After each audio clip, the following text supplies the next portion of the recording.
Hey everyone, it's Richard Metal Fan here, bringing you guys an old school album review, and today we're going to be talking about this album's 10th anniversary, and it's from one of my favorite bands and one of my friends, and as you can see below the title, today we're going to be talking about Until I Feel Nothing by Carnifex, the band's fourth album released on October 25th, 2011 through Victory Records.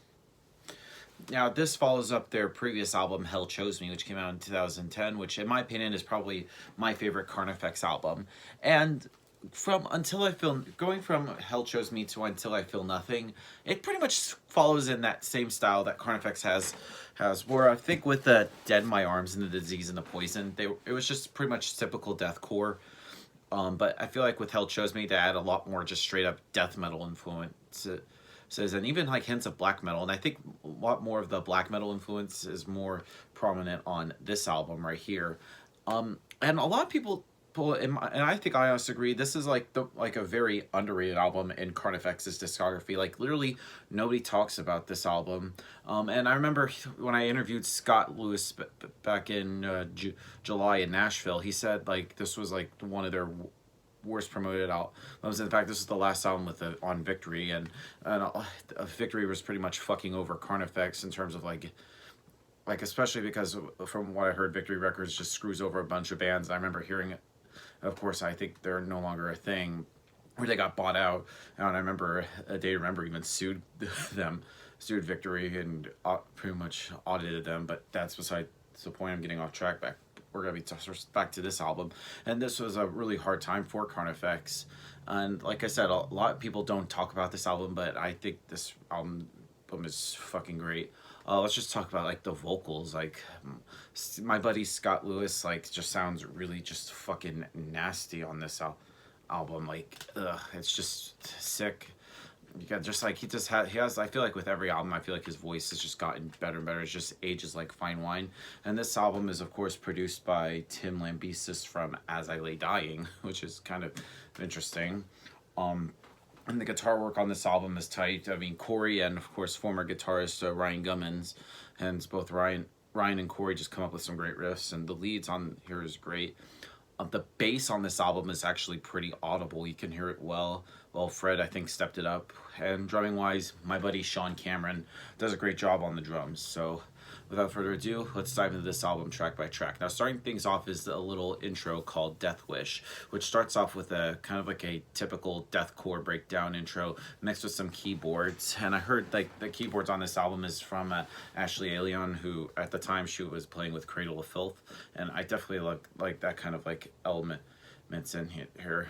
And then it leads into the next song on here, which is called We Spoke of Lies. Now, this pretty much sounds like typical Carnifex with the death metal kind of riff, and the bass on this track is really audible, and the song transitions quite well with a breakdown which doesn't really seem too forced. And I feel like, as I mentioned before, Scott's vocals have really just improved a lot. Going from Dead in My Arms to at this point here is great. Next song on the album is called A Grave to Blame. It starts off pretty melodic with almost kind of like a black metal sounding riff, and this song just leads into a breakdown, and there's a really great bass line, and around 2 minutes in it goes into another pretty cool riff with another well-placed breakdown, and around almost the 3-minute mark there's like the keyboards become really distinguishable, and it really kind of like adds to like the whole atmosphere and just the whole depressing kind of like feeling from this album. Next up is Dead But Dreaming. Now this pretty much sounds like, obviously from the title, it would sound like a cover of a Deicide song, but this song is completely different, and Carnifex obviously didn't do a cover for this. The one thing that comes to mind about the riffing on this album, the riffs are very memorable. And then especially like the middle and then the break bass free, and it has like a few little like solo moments behind the keyboards, and the song transitions really well, and it ends with another breakdown. Moving on to Creation Defaced. Now this song has a really mighty fine riff, and that starts it off, and then the breakdown ends like the shred fest kind of abruptly, but I feel like it recovers really well.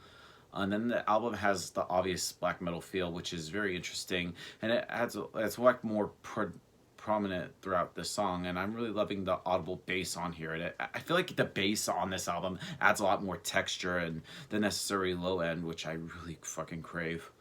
Dehumanize is up next. Now this song is aggressive and loud enough. It really satisfies the most like diehard fans of like heavy music, and it has some really good bass thumps and great intricate guitar riffs that provide some like meat to the solid vocals. And there's like a very abundance of versatility and like really good time signatures. Next up is the title track, Until I Feel Nothing, and the riff, especially in like the 30-second, it's just great. That dun, dun, dun, dun, dun, dun, almost kind of sounds a little bit doomy, that dun, dun, dun, but pretty much a little bit faster. And I especially love the low bass in the background, and the second breakdown after the bridge just kills like dun, dun, dun, dun. It just makes you want to bang your head. Fuck, it's sick. Anyway, moving on to Never Forgive Me. Now this song starts off with a solid riff, and then another riff comes in, and the breakdown just slaughters. Now I really also love another good use of the keyboards, and the riff in the middle of the song is just pure Carnifex sounding, but yet again it's just another great breakdown. And this song is basically almost kind of sounds a little bit filler, but anyway, moving on to Wretched Entropy.